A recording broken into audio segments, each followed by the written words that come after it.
श्री श्रीकांत शिंदे जी। धन्यवाद सभापति महोदय कि आपने मुझे रेलवे से संबंधित अनुदानों की मांग पर चर्चा करने का मौका दिया। आज रेलवे पूरे विश्व में 3rd लार्जेस्ट नेटवर्क है और उसी में हमारा जो सबअर्बन नेटवर्क है मुंबई और मुंबई से सटा MMR रीजन में कल्याण लोकसभा का मैं प्रतिनिधित्व करता हूँ और सबसे ज़्यादा यात्री जो है इस MMR रीजन के सब नेटवर्क पे यातायात करते हैं। यहाँ पर सबअर्बन नेटवर्क जो है वो 385 किलोमीटर का है और ट्रैक जो है वो 1000। कैमरा तो दिखाओ यार, बोलते 5 मिनट हो गए। कैमरा अरे कैमरा दिखाइए सर, 5 मिनट हो गए। कैमरे को मिल रहा नहीं है स्पीकर। धन्यवाद। Action roll, action roll. तो Camera is playing an important role in the debates. Yes is very important. So जिसका दायरा जो है 385 किलोमीटर का है और रेलवे ट्रैक जो है 1114 किलोमीटर्स की है। रोज़ जो है 85 लाख लोग यहाँ से सफ़र करते हैं। प्रतिदिन 3030 ट्रेनों का यहाँ से संचालन होता है और 60% जो है वो सबअर्बन रेल ऑपरेशंस होता है, जिसमें 35% लोग जो है वो इस नेटवर्क से पूरे देश के ट्रैवल करते हैं। तो इसलिए सबअर्बन नेटवर्क जो है वो जीवन वाहिनी हम कह सकते हैं। और मैं सबसे पहले सरकार का धन्यवाद अदा करना चाहूँगा, रेल मंत्री जी का, रेल राज्य मंत्री जी का धन्यवाद अदा करना चाहूँगा कि कुछ ही दिन पहले प्रधानमंत्री मोदी जी के कर कमलों से मेरे चुनाव क्षेत्र में जो सबसे बड़ा प्रोजेक्ट और जो कई सालों से 14 सालों से पेंडिंग था, 5th और 6th लाइन, उसका उद्घाटन हुआ और ये पूरे मेरे चुनाव क्षेत्र के लिए बहुत ही महत्वपूर्ण विषय था।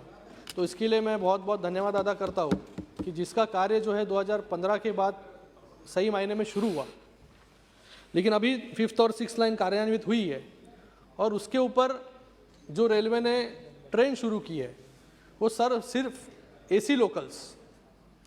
और जो लोग, मैंने कहा आपको कितनी घनी आबादी वाला क्षेत्र मेरा चुनाव क्षेत्र है, वहाँ से रोज़ लाखों लोग एक स्टेशन से सफ़र करते हैं और उसमें AC लोकल शुरू की।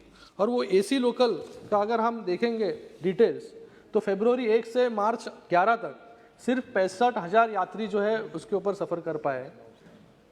मतलब डेली राइडरशिप जो है वो 2,500 से 3,000, ये जो है 50% से भी कम है। इसका कारण क्या है? इसका कारण यह है कि हाई फेयर और पुअर फ्रीक्वेंसी। ये जो फ्रीक्वेंसी, ये जो पीक आवर्स में चलनी चाहिए वो पीक आवर्स में चलती नहीं है। और इसकी जो सर्विसेज है वो 34 सर्विसेज शुरू की है, उसमें से लोग सिर्फ वो गाड़ी को देखने का काम करते हैं, उसमें चढ़ने का काम नहीं करते। हाई फेयर है उसका, जो एक रूट का खर्चा लगता है वो सेकंड क्लास से 10 गुना ज़्यादा है और फर्स्ट क्लास से 2 गुना ज़्यादा है।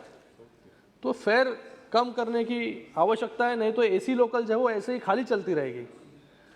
तो जल्द से जल्द जो है वो फेयर कम करने का काम करे और AC लोकल के बजाय दानवे साहेब आपल्या या रेल नेटवर्कवरती नॉर्मल ट्रेन्सची खूप गरज आहे। नॉर्मल रेक्स जास्तीत जास्त अवेलेबल करून देणं खूप गरजेचं आहे। मुझे लगता है कि MUTP 3 के अंतर्गत 147 नई AC रेक खरीदने का इरादा जो है वो गवर्नमेंट का है, सरकार का है। तो मुझे लगता है कि सरकार ने फिर से एक बार इस पे ऊपर सोच विचार करना चाहिए। जिस तरीके से AC लोकल इस रूट पर चल रही है, ये 147 जो है वो AC नए रेक खरीद के हम क्या करेंगे? तो लोगों की तकलीफ कम करने के लिए हमने 5th और 6th लाइन शुरू की, जो 14 साल के बाद शुरू हुई। लेकिन आज भी अभी 5th और 6th लाइन शुरू हो गई, लेकिन उसके ऊपर सब गाड़ियाँ जो है AC चल रही है। तो इसमें से समाधान निकालिए, AC लोकल जो है वो कम मात्रा में वहाँ पर सेंट्रल रेलवे पर चलाइए और नॉर्मल लोकल जो है वो ज़्यादा से ज़्यादा आप चलाइए। उसी के साथ में ये जो 5th और 6th लाइन जो है वो सिर्फ कुर्ला तक सीमित है। कुर्ला से CST तक जब तक ये लाइन का काम होता नहीं है तब तक मुझे लगता नहीं है कि सीधे सीधे लोगों की परेशानी दूर होगी, लोगों को फ़ायदा होगा। तो इसको आगे लेके जाने का काम जो है वो 5th और 6th लाइन को सरकार के माध्यम से जल्द करे। और उसी के साथ में हमारे सबके मतलब पूरे भारत में मुझे लगता है कि सुप्रीम कोर्ट के ऑर्डर के बाद डिमोलिशन नोटिस जो है वो सभी लोगों को दी गई है, सिर्फ महाराष्ट्र में ही नहीं, सब जगह पर। इसके लिए हमने बीच में रेल मंत्री जी से भी मिले, हम सभी एमपीज, राव साहब दानवे जी ने मुंबई में हम सभी की मीटिंग्स भी वहाँ पर ली। लेकिन आपको मैं बताना चाहूँगा कि वो मीटिंग के बाद नोटिस देना बंद हो चुका था, लेकिन फिर से 2 दिन पहले ये नोटिस देना शुरू हो गया है। लोगों में फिर से घबराहट जो है वो घबराहट शुरू हो चुकी है। मैं दानवे जी से और मंत्री महोदय से दरख्वास्त करता हूँ कि जब तक इस पर कोई सोल्यूशन नहीं निकालता, उस मीटिंग में ये डिसाइड हुआ था कि बाबा स्टेट गवर्नमेंट के साथ जो स्टेट गवर्नमेंट है वो सब स्टेट गवर्नमेंट के साथ एक पॉलिसी बनाए, वो पॉलिसी के बाद लोगों को रिहैबिलिटेट करे और रिहैबिलिटेट करने के बाद वो डिमोलिश करे। लोगों का डेवलपमेंट के लिए कोई विरोध नहीं है, लेकिन लोगों को जो है वो खुद का घर मिलना चाहिए। लोग जो है वो 40-50 साल से वहाँ पर रह रहे हैं, 40-50 साल का घर एक दिन में नहीं छोड़ सकता कोई। तो मैं रेलवे मंत्री जी से दरख्वास्त करूँगा कि फिर से आप रेलवे को कहिए, अधिकारियों को कहिए कि लोगों को नोटिस देना जो है वो बंद करे और इसमें से कोई ना कोई तो समाधान निकाले। SRA जैसी योजना है, वो योजना पूरी तरह जो स्टेट गवर्नमेंट की हमारी, वो स्टेट गवर्नमेंट की योजना सीधे सीधे आप लागू कर सकते हैं वहाँ पर, नहीं तो PPP पे जाइए। हमारे पास बहुत ज़्यादा ऐसे लैंड्स हैं, मेरे चुनाव क्षेत्र में, खुद के चुनाव क्षेत्र में कई 100 एकड़ हेक्टर बोलूँगा, इतनी जगह जो है वो रेलवे के पास है। वहाँ पर कुछ एक योजना आप लाइए, प्रधानमंत्री आवास योजना जैसे योजना लाइए, या स्टेट गवर्नमेंट की हमारी SRA की योजना है, वो योजना को इम्प्लीमेंट कीजिए जिससे लोगों को घर मिल सके और लोगों को जो है आप लोगों का 5 मिनट सर, 5 मिनट। तो उसी के बाद में टोटल 5 मिनट से खत्म कराओ सर। Try to continue. तो उसी के साथ में मैं एक बहुत इंपॉर्टेंट प्रोजेक्ट जो है वो पनवेल करजत, जो गए 10 सालों से पेंडिंग है। आपने जैसे 5th और 6th लाइन कंप्लीट की, वैसे पनवेल और करजत अगर आप करेंगे तो ये सबर्बन नेटवर्क से ट्रैवल करने वाले लोगों को बहुत सुविधा मिल जाएगी। उसी के साथ में मेरे चुनाव क्षेत्र में चिकलोली रेलवे स्टेशन मंजूर हुआ है, 2019 में उसका शिलान्यास हुआ, अभी भी उसका लैंड एक्विजिशन का काम चल रहा है। तो जल्द से जल्द उसका और फास्ट काम कैसे हो और लोगों को सुविधा मिले, इसके लिए जल्द से जल्द ये काम होना चाहिए। फिर उसी के साथ में कड़वा ऐरोली एलिवेटेड, ये भी बहुत सालों से पेंडिंग विषय है। इसके अंदर मैंने मंत्री जी से पहले भी मिलकर कहा है कि इसके अंदर जो विषय है लैंड एक्विजिशन का या लोगों को रिहैबिलिटेट करने का, लोग जो है एक जगह पर कई सालों से रह रहे हैं, उनको दूसरी जगह पर जाना नहीं है, तो उसके अंदर रेलवे ने कुछ तो एक सुझाव, एक मिडल वे निकालना बहुत ज़रूरी है।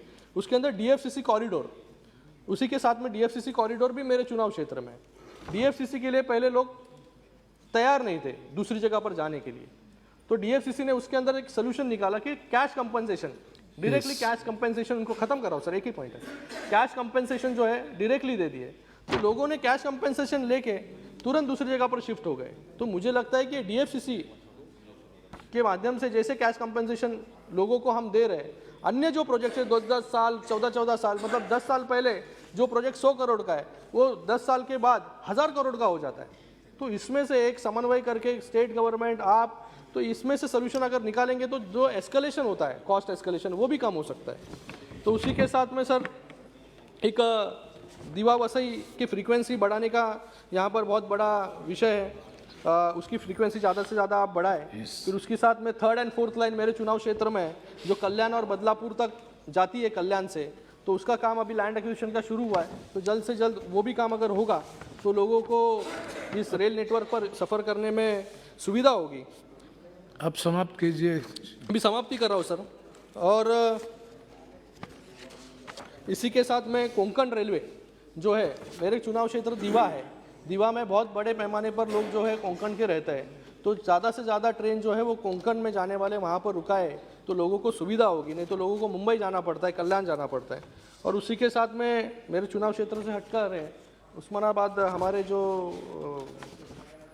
MP है, सहयोगी MP, सोलापूर, तुळजापूर, उस्मानाबाद ही जी रेल्वे लाईन आहे 2014 जी घोषणा झाली होती, ते अजूनपर्यंत लँड ॲक्विजिशन आहे, हळूहळू काम चालू आहे। तर तुळजापूरला रोज मला वाटतं 8 ते 10 लाख लोक नेहमी प्रवास करत असतात, तर तो जर मार्ग झाला तर लोकांना तुळजापूरला जाण्यासाठी, देवीचं भवानीचं दर्शन घेण्यासाठी प्लीज चांगली सुविधा होईल। तर ह्या सगळ्या माझ्या मागण्या आहेत। तो रेलवे ने अब तक मेरे कॉन्स्टिट्यूएंसी में 2014 से 2019-22 तक अच्छा काम जो है रेलवे के माध्यम से हुआ है, तो इसलिए मैं रेलवे मंत्री जी का बहुत बहुत धन्यवाद अदा करता हूँ कि जिस गति से काम अब तक हुआ है, उसी श्रीनिवास गति से पटेल आगे जी। भी काम चलता रहेगा। धन्यवाद। धन्यवाद।